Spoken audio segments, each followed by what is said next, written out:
Good morning बच्चों। आज हम बाल महाभारत का 9वां पाठ पढ़ेंगे, लाख का घर। ये लाख का घर क्या है? जैसे कि हम जानते हैं कि कौरव और पांडव इन दोनों के बीच में राज्य के बंटवारा को लेकर के विवाद हो रहे थे।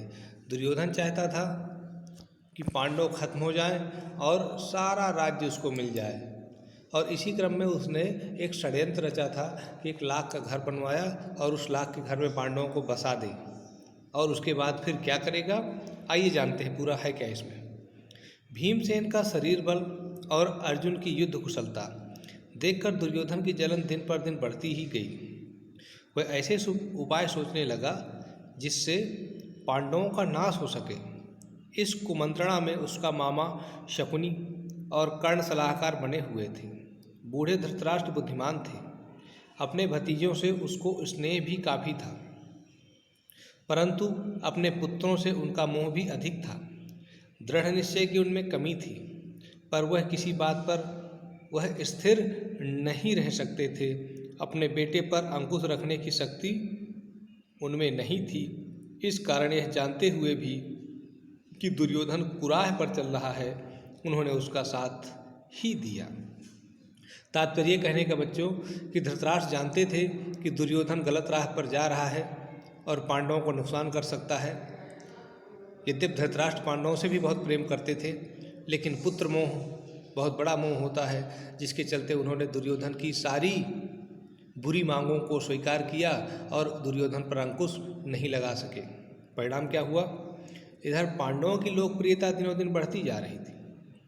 चौराहों और समाजों में लोग कहते थे कि राजगद्दी पर बैठने के योग्य तो युधिष्ठिर ही है। वे कहते थे धृतराष्ट्र तो जन्म से अंधे थे, इस कारण उनके छोटे भाई पांडु ही सिंहासन पर बैठे थे। उनकी अकाल मृत्यु हो जाने और पांडवों के बालक होने के कारण कुछ समय के लिए धृतराष्ट्र ने राजकाज संभाला था। अब युधिष्ठिर बड़े हो गए हैं, तो फिर आगे धृतराष्ट्र को राज्य अपने ही अधीन रखने का क्या अधिकार है? आप जानते हैं बच्चों कि धृतराष्ट्र को विरासत में राज्य मिला था, पांडु का राज्य। पांडु का पुत्र युधिष्ठिर बड़ा हो गया है, तो उसे राज्य वापस कर देना चाहिए, लेकिन धृतराष्ट्र ऐसा नहीं कर रहे थे।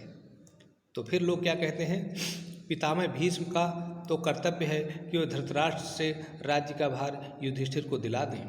युधिष्ठिर ही सारी प्रजा के साथ न्यायपूर्वक व्यवहार कर सकेंगे।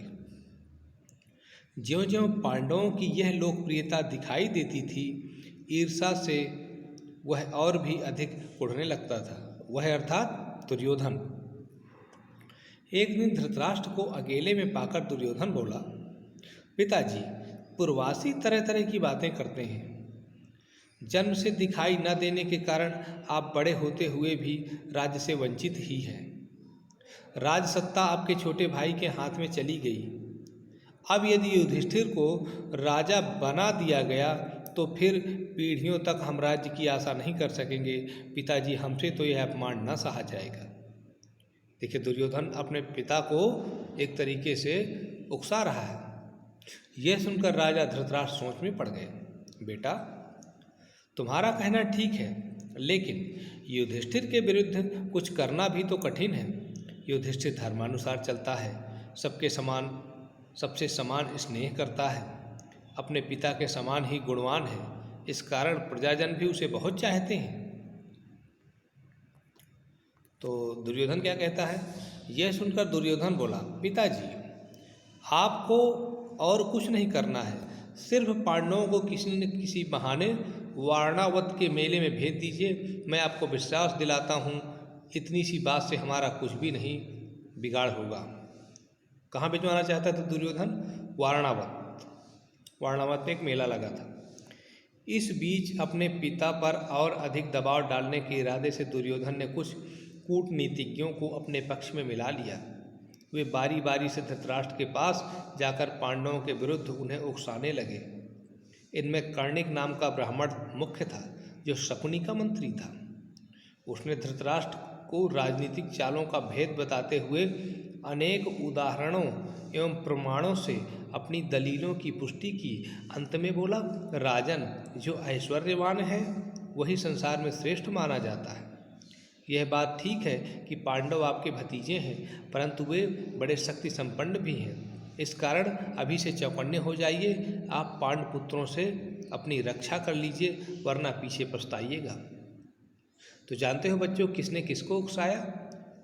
शकुनी जो मामा था दुर्योधन का, उसका एक मंत्री था कर्णिक, और उस कर्णिक ने धृतराष्ट्र को उकसाया कि अगर राज्य आपके हाथ से चला गया, युधिष्ठिर राजा बन गया, तो आप बाद में पछताएंगे। तो हुआ क्या? कर्णिक की बातों पर धृतराष्ट्र विचार कर रहे थे कि दुर्योधन ने आकर कहा, पिताजी, आप अगर किसी तरह पांडवों को समझाकर वारणावत भेज दें तो नगर और राज्य पर हमारा शासन पक्का हो जाएगा।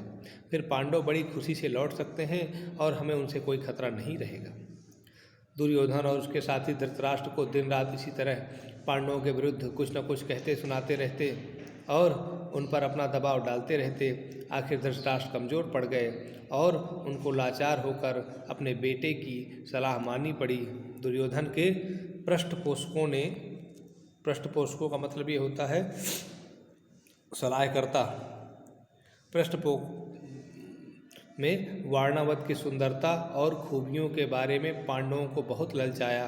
कहा कि वारणावत में एक भारी मेला होने वाला है जिसकी शोभा देखते ही बनेगी। उनकी बातें सुन सुनकर खुद पांडवों को भी वारणावत जाने की उत्सुकता हुई, यहाँ तक कि उन्होंने स्वयं आकर धृतराष्ट्र से वहाँ जाने की अनुमति मांगी। धृतराष्ट्र की अनुमति पाकर पांडव बड़े खुश हुए और भीष्म आदि से विदा लेकर माता कुंती के साथ वारणावत के लिए रवाना हो गए। पांडवों के चले जाने की खबर पाकर दुर्योधन की खुशी की सीमा न रही। वह अपने दोनों साथियों कर्ण एवं शकुनी के साथ बैठकर पांडवों तथा कुंती का काम तमाम करने का उपाय सोचने लगे। उसने अपने मंत्री पुरोचन को बुलाकर गुप्त रूप से सलाह दी और एक योजना बनाई। पुरोचन ने यह सारा काम पूर्ण सफलता के साथ पूरा करने का वचन दिया और तुरंत वारणावत के लिए रवाना हो गया। एक शीघ्रगामी रथ पर बैठकर पुरोचन पांडवों से बहुत पहले वारणावत जा पहुंचा। वहां जाकर उसने पांडवों के ठहरने के लिए सन, घी, मोम, तेल, लाख, चर्बी आदि जल्दी आग पकड़ने वाली चीज़ों को मिट्टी में मिलाकर एक सुंदर भवन बनवाया। इस बीच अगर पांडव वहां जल्दी पहुंच गए तो कुछ समय उनके ठहरने के लिए एक और जगह का प्रबंध पुरोचन ने कर दिया।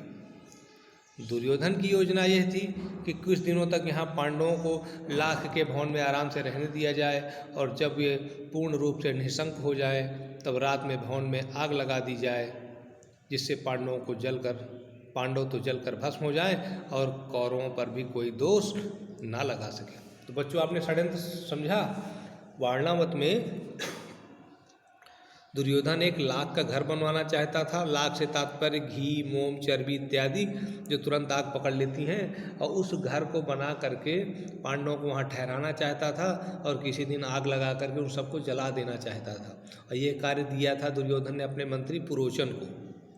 तो क्या सफल होते हैं?